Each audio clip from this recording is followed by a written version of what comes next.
Magandang umaga po. Pagpalain po tayo ng dakilang nawalang nasa libutan.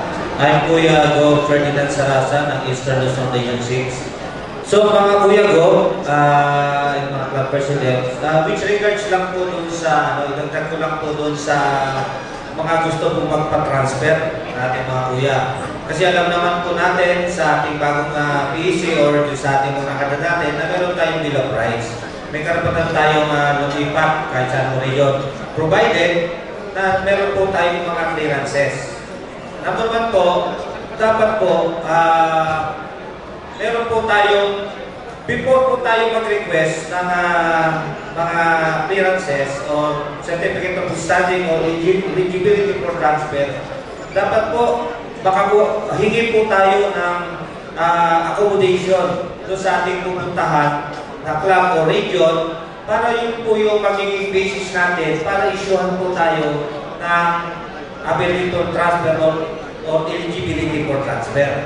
So pwede po ba yan mga Kuya Go? Para uniform po, UNP. Actually Kuya, pinapractice naman natin at sinasabi mo nga sa mga governors, halimbawa may mga transfer dapat kayo mismo mga governors dapat padala ng 1,000. So through you sa governors, kasi nung ako'y governor, pag ako halimbawa may lumipat sa akin, hindi ko kami unless kakausapin ko yung governor. Ngayon, pagka halimbawa, hindi sa third sa governor yan, papapalitin ko yan sa governor, mag-clearance ka muna. Very specific naman doon sa ating constitutional bylaws na yung Section 14, transfer or reactivations of membership. So, yun po kaya. Thank you very much po. Thank you kaya. Thank you, and of course, again, we are PNP, tatanong ko lang po sana kasi mga kuya na tayo nalulipat sa kabila. So, yung mga nag-i-invite na mga kuya dun sa kabila, katulad dun kina Kuya Jason Masa, na Dodo Valerio, ano po ang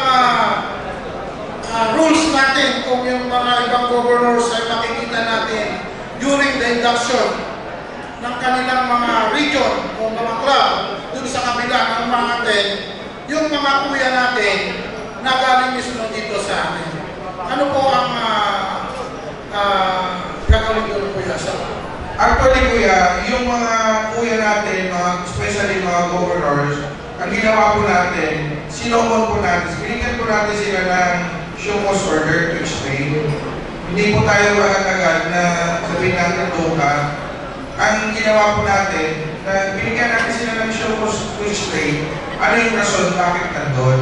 Eh kung justifiable naman, wala namang problema yun. So, halimbawa, may nakita kayo sa ibang sa kabila na umaatin sa basta mayroon tayong ebidensya na nandun siya, then we will serve the show cause order para mapapaliwanag natin siya bakit nandun, ang kailan. Yun po kaya. Thank you kuya. Saka, mga kuya, nandito lang tayo. Kaysa nagtatalo-talo tayo dun sa mga paglipat-lipat ng mga club. Baka pwede, sipatin muna natin yung mga sarili natin bago tayo magsalita. Kasi yung iba rito, ako mismo, wala akong tinatanggap ng club. Pero yung laging sinasabi natin na puro reklamo, tinanggap ito, may ganyan, mga kuya. Lagi niyong tandaan, bago tayo magsalita, sipatin muna ninyo yung mga sarili ninyo. Maraming salamat po. Thank you, Kuya Go. Yes, Kuya.